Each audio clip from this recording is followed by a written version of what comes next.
Alright, so first thing guys that I want to mention is that this is not going to be a beginner's guide to greatsword or any of the weapons that I'm going to be covering. I'm not going to be going over, X does this, A does this. If you need the basic weapon controls, then I'll put a link down below to Gaijin's vid or anyone else who's covered it, but he's pretty much got the best weapon controls kind of videos. I'm assuming you already know that stuff, so I'm going to give you guys the next step. Let's say you guys are already playing right here. I'm going to get you guys up here. 3,000 hours minimum. So what will I be covering? Advanced tips, which can range from anything such as general positioning, any inputs or tech, and other miscellaneous information about that weapon. Which styles are consistently the best, and why, and the hunter arts you should be using with that style, and of course, the best of that weapon, so the best greatswords in the game, and mix sets to make them work. It won't always be top 5. Some weapons might have 5, some might have more than 5 or less than 5, but just the best of that weapon in the game. And then I'll be putting links down below of speedrunners of that weapon each video. In this case, I'll be putting greatsword speedrunners down below, so that you guys can take all this information and then go watch someone better than me, really showing the results of all this technique and theory crafting that I'm going to be talking about. Anyways, that's going to be the rundown for this video and other videos like this. Without further ado, let's get right to it. In the case of greatsword, most of the tips depend on what style you're using, so I'm going to put those two topics together. Now the two strongest styles for greatsword in GU are going to be Valor and Adept. If I had to put all the styles in some kind of ranking, it would look something like this, and I'll break down why. Aerial style is definitely the weakest. Unlike its similar playstyle in World, which is incredibly strong, it's just lackluster here. I still say that they should have given it something else to do once the monster was downed, but since the only thing you can do is the aerial charge, and the motion values for the aerial charge are not even that strong, it remains the weakest of all 6 styles. Next we have a 3-way tie. Let's start with Guild. So Guild, just like Generations, much of its power has been pulled into the strong charge, so your playstyle with Guild is going to really revolve around how many strong charges can you get in the hunt. Because of which, people have come up with some creative ways to get to the strong charge as quickly as possible. One of my favorites is where you draw into the block, roll, then slap, and then that puts you right in position to strong charge. It'll also let you close the gap between you and whatever you're trying to hit, so I think this one's pretty effective. Another one you can do if your weapon's already drawn is kick, slap, and then you can go into the strong charge. So yeah, Guild is all about the strong charge, not so much the hit and run style, unlike Striker. Striker is all about that hit and run style, as it has no access to the strong charge or strong swipe at all. But since it can bring 3 hunter arts, one of those being Lion's Maw, which can charge very quickly, it's still a very effective style, especially if you're on point with your positioning and your head sniping, which I'll be talking about more in a bit. Alchemy is on the same boat. It does not have access to the strong charge, but likewise it can take 3 hunter arts, and having SP arts is pretty nice to help with the hunter art gauge. It does have access to its own unique combo where you can side slash into a strong swipe. I'm not exactly sure when you'd actually use this, but at least it looks pretty cool. And you can also make yourself the alchemy earplugs, which is pretty nice with greatsword. I guess if I wanted to be really specific, alchemy would be just a peg lower than Guild and Striker. Now these 3 styles are pretty good. They're all solid in their own right, but they all get outshined by Valor style. Valor style is incredibly powerful and efficient, and one of the main reasons it sits at the top is because it encompasses both of the other 2 playstyles. It can very effectively do the hit and run playstyle thanks to the really fast charge attack that Valor style gets. Valor is a little slow to putting away your greatsword, but this can be mitigated if you're sheathing with a Valor dodge, which will quickly put away your weapon and let you respond with another quick draw attack. Quick sheath does affect the Valor sheath, so it's pretty nice for Valor greatsword. And if you want to play Valor more like Guild and get in charges whenever you can and not only rely on draw attacks, then you can do that too. And another nice thing about Valor greatsword is that if you do a stationary charge instead of a draw attack, then you have the option to press A when you're releasing the charge to let you do a forward lunge. This is really nice if you're trying to do a quick position change or if you're just trying to close the gap between you and what you're trying to hit. Greatsword's Valor draw attack is also pretty good at closing gaps and probably one of the coolest draw animations ever. But if you want to do the draw attack without doing this little gap closer, then you have to press X and A while moving. But make sure you're not sprinting. You can do it while stationary or while jogging, but if you're sprinting it won't work. The Valor charge attack also gives a lot of meter, both out of and in Valor mode, so it doesn't hurt to add some of them into your fighting. You can do one after a charge attack in place of the strong swipe if you think you won't have enough time. That way you'll still be doing damage and you'll get some meter as well. All in all, Valor style is just really strong for Greatsword. You can play it however you want, it all really depends on the monster you're fighting, and of course that you have the right set for it. It's one of the Valor styles in the game that obviously sucks when you're not in Valor mode, but is amazing when you are in it. But honestly, it doesn't take that long to get into Valor mode with Greatsword, and it's pretty easy to stay in it as well. It can put out a lot of damage, and it's got a little bit of safety with having the Valor dodge on deck, just in case you need it. And because of its playstyle, some people thought it was going to completely replace Adept style, like it was a better Adept style, which it sorta is, but we can't count Adept out completely. You see, Adept got one buff, and one buff is all it needed. It got the ability to charge the Adept upswing, which was really game changing for it, because previously it had the really fast strong charge you could do, but that's where all its damage was, and frankly you didn't have enough time to pull that off against most monsters. With Adept Greatsword, you're mainly going to be getting these upswings, so giving you the chance to charge it for a lot more damage was a really nice buff. It also inadvertently buffed its playstyle in general, because with the upswing doing a lot more damage, you're going to get a lot more flinches, which will let you do the strong charge after. Now Adept is really strong, and you want to think of it kind of like in its own category. The reason for this is because it doesn't play like any of the other Greatsword styles. You're not really going to be worrying too much about head sniping and your positioning, or rather at least not in the same way. It's going to play like the other Adept styles, where you dodge and then retaliate if you have the opening. Because of this, you'll want to pick your matchups wisely. You'll want to make sure that you have enough time to effectively get off your Adept upswings and not put yourself in too much danger. There are some monsters like Zinogre or Yangaruga where traditional Greatsword gameplay is fine and you don't really need Adept. But then there are monsters where Adept feels great, like the Fated 4 and their Deviants, where Adept is actually really good against most of them.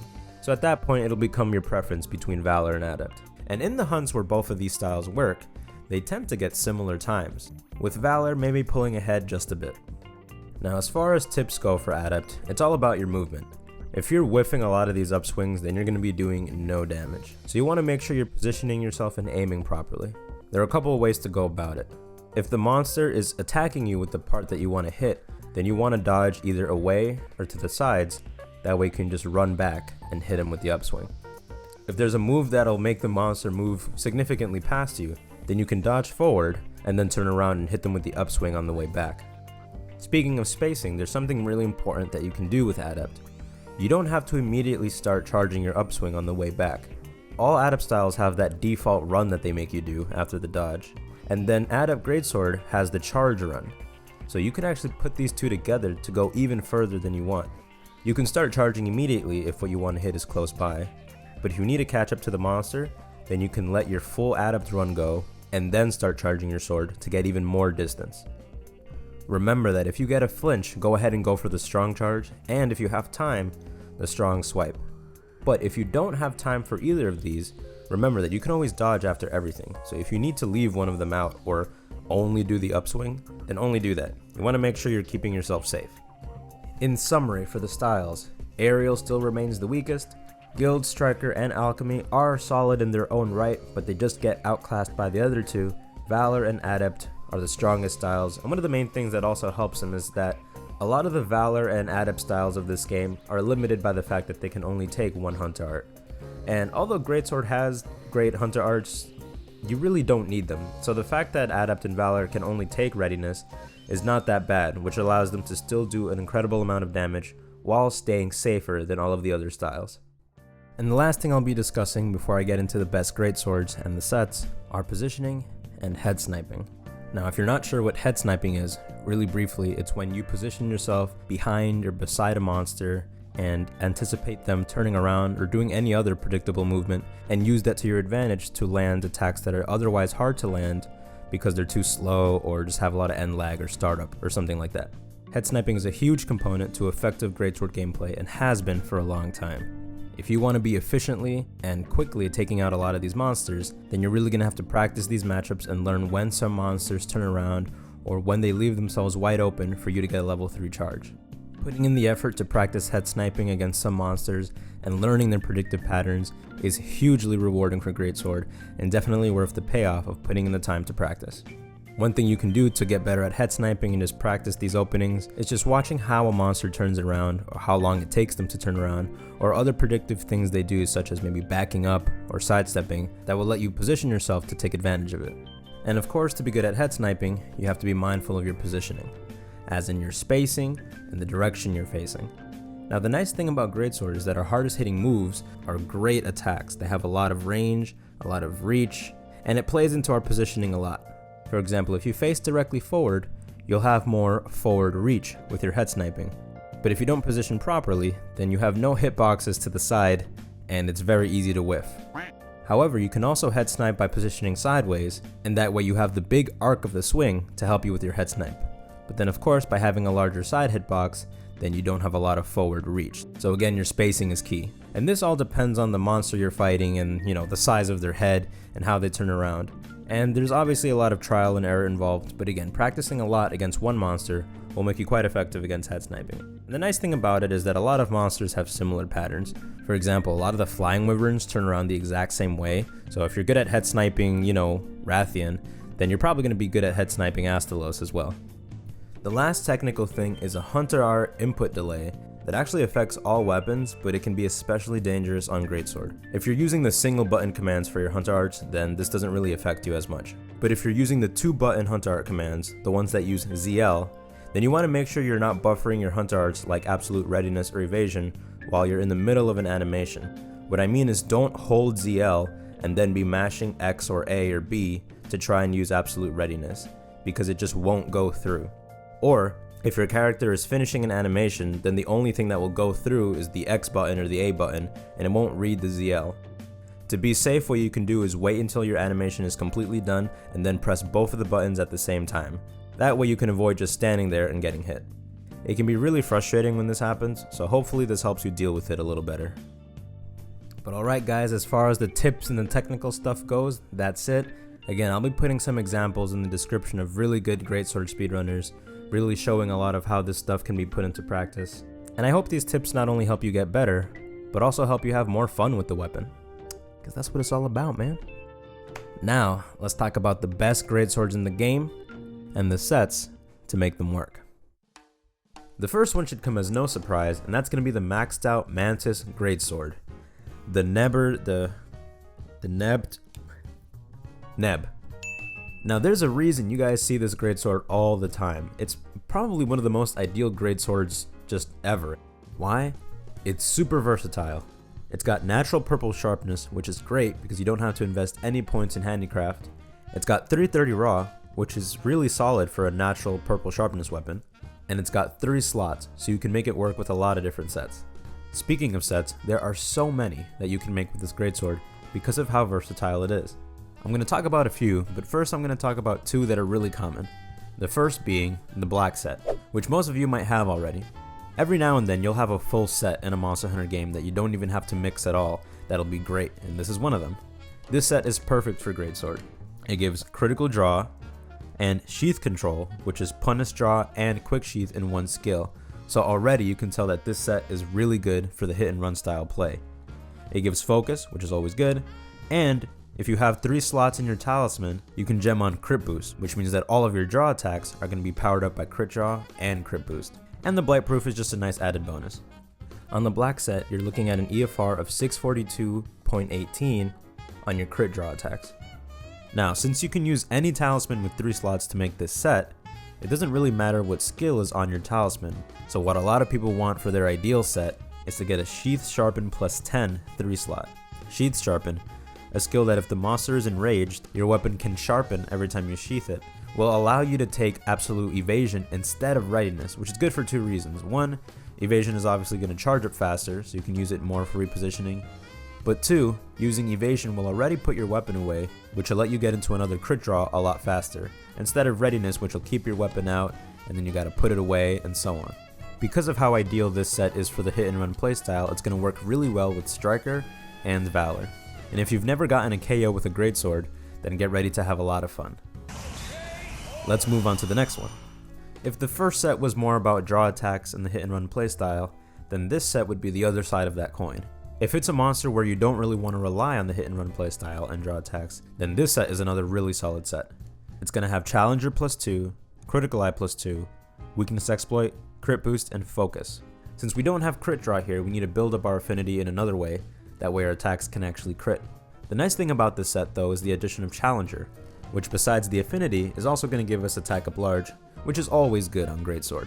Not to mention that a lot of monsters get angry very fast and very often in this game, so Challenger will have a lot of uptime against the right monsters. On this set with Challenger activated, you're looking at an EFR of 651.91. Now if you're using Valor Greatsword, because of its charging speeds, you can get away with not using Focus in some sets, depending on which monster you're fighting. You can make a couple variations of the Challenger Greatsword set, one with Tremor and one with Earplugs.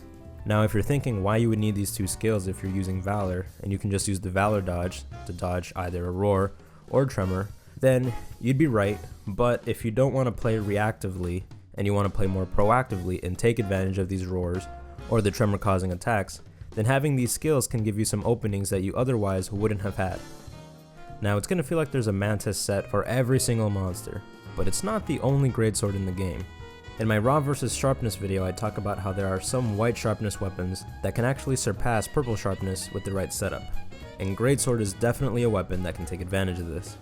Arguably the best high raw white sharpness greatsword in the game has got to be the Nakarkos Bone Sword, the Infernal Corleones. Aside from looking really cool, this greatsword has 380 raw, and with some points in handicraft it can reach white sharpness. It has 24 dragon, which is just a nice little boost against any monster that's weak against dragon, and it has 1 slot. Now the greatsword does have -25 affinity, which was to be expected, but with the sets that I'm going to be showing you, that's not going to be a problem. This one's going to be the first set. Make sure you use the Rathalos cap and not the helm, and this set is going to give sharpness +1, crit draw, weakness exploit, crit boost, and focus. Now the crit boost and focus shouldn't really need much of an explanation, and the sharpness +1 is so that we can at least reach white sharpness. But why do we need crit draw and weakness exploit? Well, we need weakness exploit to cancel out the -25 affinity that the sword has. It's the easiest way to get enough affinity to cancel it out instead of trying to get to critical eye +2 or 3 or something. So the weakness exploit will turn it into a +25, and then crit draw will make it so that you actually have a guaranteed crit when you do a draw attack. Obviously we're overshooting with all of this affinity, but it's the only way to avoid you getting negative crits that'll really kill your damage. Another set that works with this greatsword is this one, which needs a Tenderizer +6 3 slot, which I actually don't have, but luckily I have this talisman, which lets me still make the set. Everything is the same except you swap out focus for Challenger +2, so we're adding more damage and more affinity. Because of the greatsword and the set's dependence on draw attacks, you want to mainly use the hit and run playstyle, otherwise you run the risk of not getting a crit, which is going to drop your damage significantly, or worse, you'll get a negative crit and then you're basically cutting your damage in half. If you're attacking with and landing all of your critical draw attacks, which is what you should be aiming for, then you're going to be working with an EFR of 702.24, which is incredibly strong. And with the other set, if Challenger is activated, you're looking at an EFR of 739.20. If you're interested in 2 other white sharpness greatswords, then you can try Chivalry, which you can get access to by doing the Baki event quest. You can make it work with the first set I mentioned, the non-Challenger one. You can also try the Martyr greatsword, which starts off as Halberd. This greatsword can only reach white sharpness no matter how much handicraft you use, so you can use a set like this. Another really strong greatsword is the Nargacuga greatsword, the Avidya greatsword. At first glance it wouldn't look so strong. It's got 290 raw, natural purple, 2 slots, and 40% affinity. And if we focus on the raw right now, then yeah, it doesn't look as strong.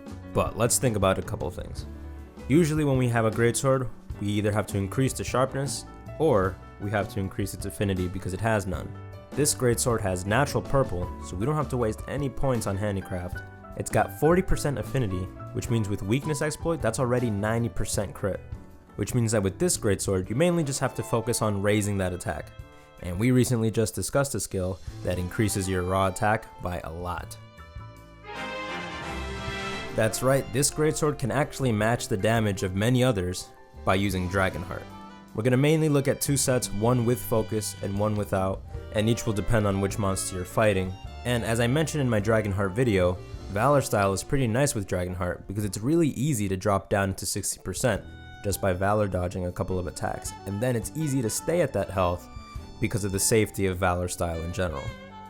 The first set you can use is this one, which has attack up small, weakness exploit, crit boost, Dragonheart, and resuscitate. If you watched my Dragonheart video, then you already know how Dragonheart and resuscitate work together, so this set is going to help you do a lot of damage. However, depending on which monster you're fighting, you might want to have focus, especially when using Dragonheart, because you're not going to be at full health and you don't want to put yourself at too much risk. In that case, you can use this set, which swaps out resuscitate for focus, but also swaps out attack up small for Challenger +1. Challenger +1 will give you the 10 points of attack as if you had attack up small anyway once the monster is enraged, and the 10% affinity from Challenger +1 will put you at 100% while using this greatsword.